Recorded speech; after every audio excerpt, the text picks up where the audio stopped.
샬롬 할렐루야. 2차 영혼육 7번째입니다. 우리가 어떻게 하면 비진리에 속한 혼의 작용이 아닌 진리에 속한 혼의 작용만 할 수 있는지 그 방법들을 살펴보겠습니다. 우리 사람은 눈에 보이는 몸, 곧 육과 보이지 않는 영과 혼으로 구성이 되어 있지요. 영혼육 말씀은 사람의 영과 혼과 육에 대해서 밝히 알려주므로 우리 자신의 영혼육이 어떻게 생겨났고 어떻게 만들어져 왔는지를 깨닫게 합니다. 내 자신의 영혼육에 대해서 아는 것은 신앙생활에서 매우 중요하지요. 온전한 주님의 형상을 입으려면 먼저 내 자신의 영혼육을 발견하여 부족한 점을 깨달아야 합니다. 그리고 그 부족함을 채울 때, 즉 내 자신의 영혼육을 온전케 할 때 그것이 바로 성결의 길이며 축복의 길이 되는 것이지요. 우리에게 축복의 길을 알려주는 영혼육의 말씀이 결국은 새 예루살렘, 하나님의 보호자 앞으로 곧게 뻗는 지름길입니다. 비진리에 속한 혼의 작용을 발견하고 벗어버려야 합니다. 혼은 사람의 두뇌에 있는 기억장치와 그 안에 저장된 기억 내용들, 그리고 그 내용들을 재생해서 활용하는 생각을 다 포함하여 총칭하는 용어이지요. 사람들은 거의 항상 혼의 작용을 하면서 살아갑니다. 매일 매 순간 무엇인가를 보고 듣고 느끼면서 그 내용을 기억해 두지요. 전에 보고 들은 여러 내용들을 떠올려 생각하거나 앞으로 할 일을 계획하기도 하고 옳고 그름을 분별하거나 논리적으로 추론하기도 합니다.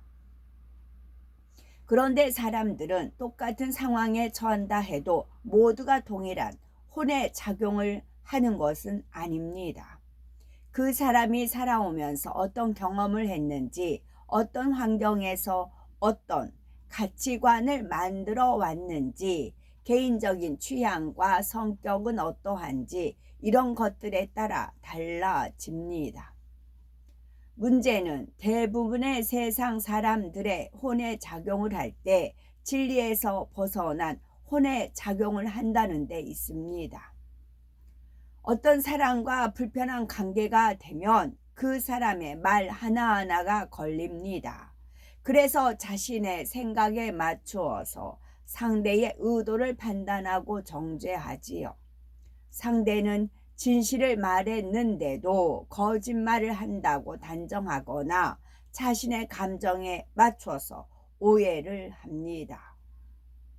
가령 사이가 안 좋은 동료가 사무실을 깨끗하게 습시다 라고 하면 그 말 그대로 받아들이는 것이 아니라 하나하나 꼬아서 생각합니다.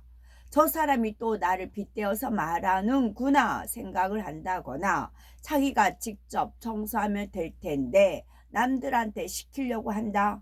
상사에게 잘 보이려고 그러는구나. 이런저런 비진리의 생각을 하면서 상대를 점점 더 싫어하게 되는 것이지요.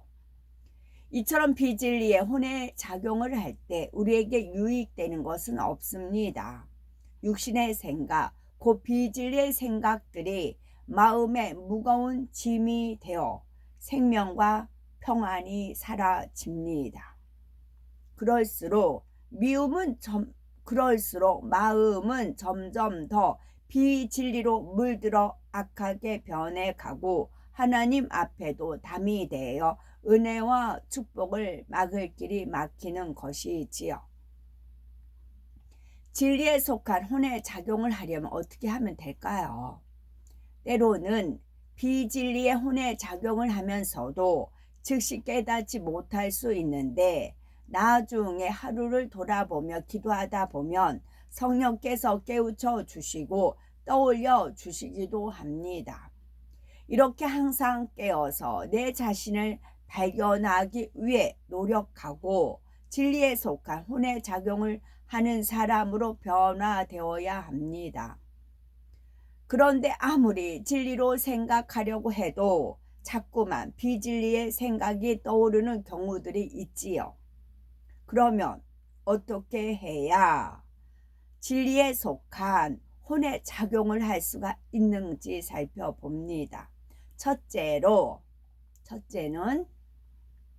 모든 것을 진리의 기준으로 분별해야 합니다. 사람마다 옳고 그름을 분별하는 양심이 다르고, 여기서 물옥에 대해서 지금 떠올려 주신 부분 예를 들어볼게요. 아버지 하나님께서 물옥에 대해서 저한테 알려주시기 위해서 이제 손등에 물옥이 생겼다가 이제 사라지는 이제 과정입니다. 그 사망 그 깃발 춤을 추고 나서 가는데 그 경찰관들이 5명 정도 저를 계속 보고 있었어요. 제가 뺑뺑 둘러가면서 이렇게 돌면서 춤추고 그랬잖아요. 그들을 보라고 이제 주님께서 눈을 이끌으셨죠. 저들이 너를 보고 있다 이제 그러셨어요. 그리고 저는 이제 내생물 중에 독수리 생물을 이제 그 형상을 받고, 또 앞에는 해가 석양이 지면서 이제 하나님 메시지가 있고 하니까 이제 그 메시지에 의해서 움직였는데, 앞에 경찰관들이 딴 저 안 보고 저만 계속 보고 있었어요. 그리고 끝나고 가는데 경찰관 한 분이 그래요. 여기 전쟁 기념관이 얼마나 아름다운데 이렇게 이제 싸움판이 되느냐. 이제 직계 춤을 추던 여자가 이제 구속하면서 또 막 목청껏 이제 목에 힘줄을 튕겨가면서 이제 외쳤으니까 그런 말을 하더라고요. 이게 물혹이라고요. 물혹하는 거라고요. 유혹, 미혹이 아니고 물혹하는 거라. 하나님의 말씀에, 진리의 말씀에 맞게 행동을 함으로써 이들을 물혹시켜서 구원의 길로 인도하는 그런 단계다라는 겁니다. 사람마다 옳고 그름을 분별하는 양심이 다르고 세상에서 옳다 여기는 가치 판단의 기준은 대부분이 시간과 장소, 문화 등에 따라 달라집니다. 하나 또 물록이라는 것에 이제 빵을 이제 하면 경찰관들은 받으면 드린다고 하면 안 받으세요. 안 받게 되어 있나 봐요. 근데 정보관님들은 하나같이 가방을 들고 다니시더라고요. 가방에 그 뭐가 있나 봐요. 그래서 가방에 드리면 넣을 수가 있어요. 그래서 정보관님들은 제가 드리거든요. 한 2분 정도 항상 있으세요. 저쪽 광화문도 그렇지만 이쪽도 드리거든요. 그것도 일종의 물혹이다라는 것입니다. 옳고 그름을 분별할 수 있는 단 하나의 변하지 않는 절대적인 기준은 진리 자체인 하나님의 말씀뿐입니다.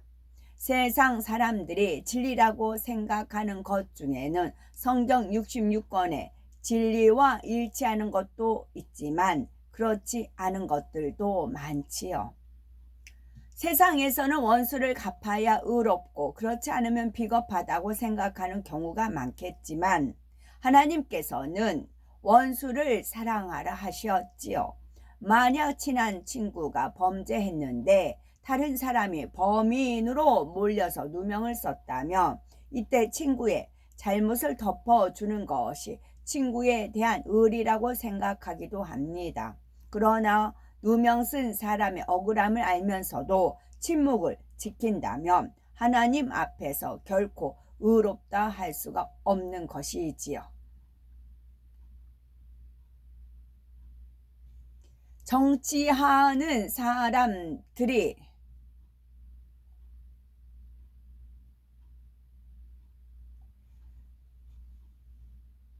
식사 시간이 다 되어 남의 집에 갈 경우 아직 식사를 하지 않았다 해도 저는 식사하고 왔습니다 라고 말하죠. 그러면서도 전혀 잘못이라고 생각하지 않았는데 하나님을 알고 진리에 비춰 보았을 때 이 또한 엄연한 거짓말입니다. 상대에게 폐를 끼치지 않으려는 마음은 좋지만 그 방법 자체는 진리가 아닌 거지요. 이런 사실을 깨달으면 그냥 먹고 싶지 않습니다 한다거나 다른 표현으로 바꾸어 말하면 되는 것입니다. 또 이런 경우가 있겠죠. 부모님들이 받기 싫은 전화가 걸려올 때나 만나고 싶지 않은 손님이 왔을 때 자녀들에게 지금 없다고 해라 하고 거짓말을 시킵니다. 이렇게 번번이 진리에 어긋나게 행하면서도 내가 거짓말을 하는구나 깨닫지 못합니다. 또 남의 물건을 빌려 쓰고는 돌려주지 않는다거나 허락 없이 남의 것을 사용하면서도 도적질이라고 생각하지 못하는 경우도 있는 것이고요. 이렇게 하나님의 말씀에 비춰 볼 때는 사람들의 일상 속에 너무나 많은 것들이 진리에서 벗어났음을 알 수가 있습니다. 더구나 세대가 점점 악해질수록 자기 유익을 구하여 비진리를 행하면서도 스스로 깨닫지 못하는 경우가 더 많아지고 있지요. 그러면서도 남을 판단 정죄할 때는 자기 자신의 기준을 적용을 합니다. 정치하는 사람들이 경쟁자들을 비방하는 내용을 보면 자신이 옳고 남은 틀렸다는 것이 대부분이지요. 그러면 지켜보는 국민들까지도 편이 갈라져서 이들이 옳다, 저들이 그르다라고 판단하고 서로 다툽니다.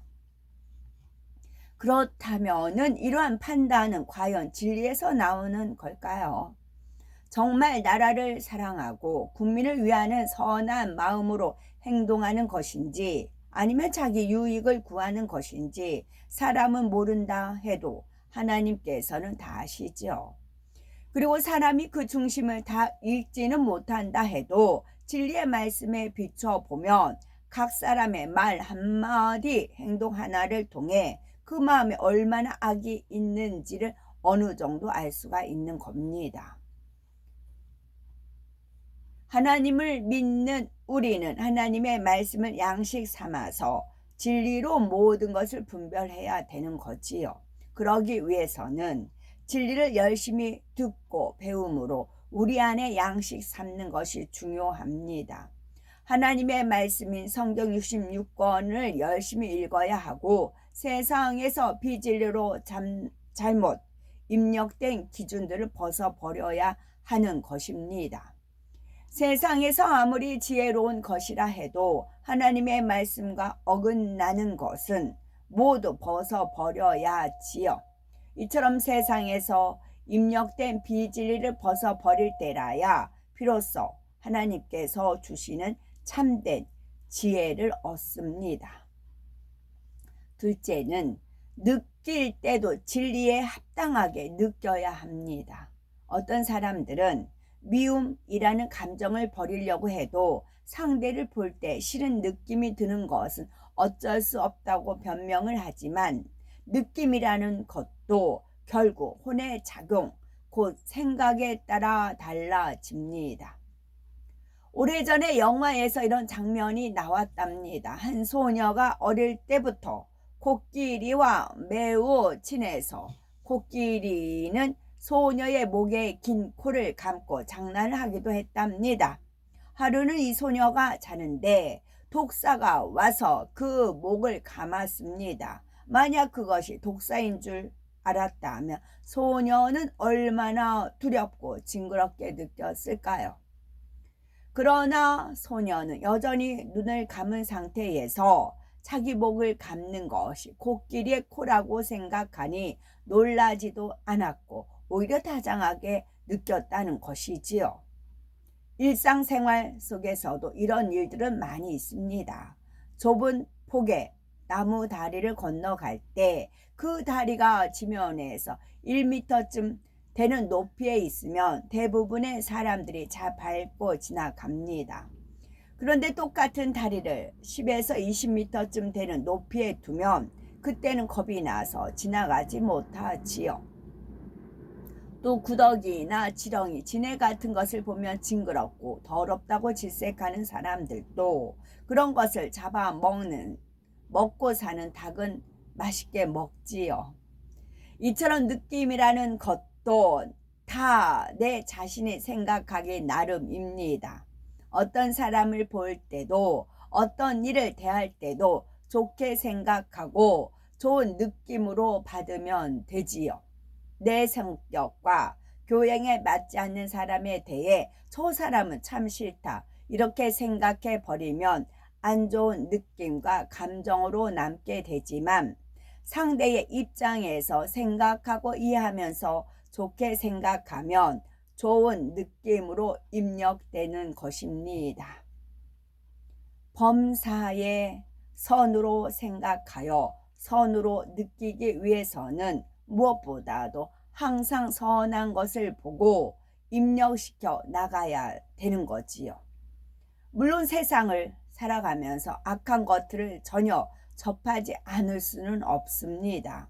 특히 요즘은 매스컴이나 인터넷을 통해서 잔인하고 폭력적인 거, 거짓된 거, 자기 유익을 구하고 간사하고 배신하는 것 등 악한 것을 더욱 많이 접할 수 있지요. 진리로 내 자신을 지키려면 이런 것들을 보지 않고 듣지 않고 기억에 담아두지 않는 것이 좋습니다. 이런 보는 거, 듣는 거 이런 것은 혼의 작용을 일으킵니다. 혼에 먼저 영향을 받지요. 그러나 부득이하게 접하게 된다 해도 매 순간 진리로 선으로 입력하면 됩니다. 영화에서 폭력적인 장면을 보았을 때 세상 사람들은 나도 저렇게 많은 사람을 휘어잡고 싶다, 참 멋있다 생각할 수도 있지만, 진리로 분별하는 사람은 저렇게 폭력적인 것은 남을 고통스럽게 하는구나, 나는 다른 사람에게 고통을 주지 않도록 조심해야겠다 이렇게 생각하고 느끼는 것이지요. 영, 혼, 육 말씀을 통해 내 자신을 발견하여 비진리에 속한 혼의 작용을 온전히 벗어버리고 진리에 속한 혼의 작용만 함으로 하나님께서 사랑하실 수밖에 없는 자녀가 되어야 되겠습니다. 아멘.